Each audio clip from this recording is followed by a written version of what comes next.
ধারাবাহিকতায় কিন্তু আজ 12 ফেব্রুয়ারি থেকে মূলত এই আন্দোলন চলছে, কিন্তু আজও অবধি তারা চালিয়ে যাচ্ছে। এখন পর্যন্ত তারা বাড়ি ফেরার নাম নেই।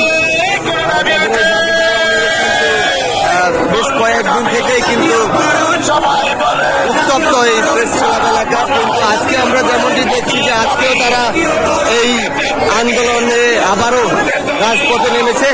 আমরা যেমনটি দেখেছি কয়েকদিন আগে তাদেরকে কিন্তু প্রেস ক্লাবে জাতীয় সচিবালয়ে ঘেরাও কর্মসূচি, সেখানে কিন্তু পুলিশ বাধা দেয় এবং তাদের 6 সদস্য বিশিষ্ট প্রতিনিধিকে তারা সচিবালয়ে ডাকেন এবং তাদের কথাবার্তাগুলো শুনেন। এখনো পর্যন্ত বনিবনা না হওয়ার কারণেই কিন্তু এই এমপিওভুক্ত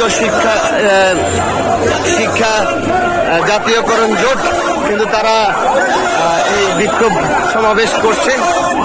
আপনারা যেমন দেখছেন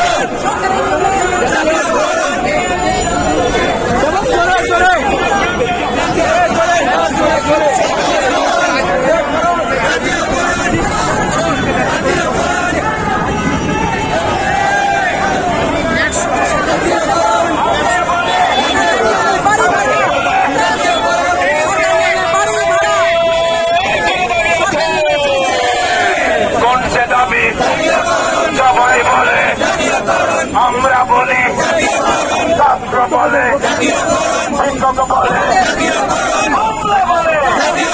পুলিশ বলে, ছাত্র বলে, শিক্ষক বলে, আমরা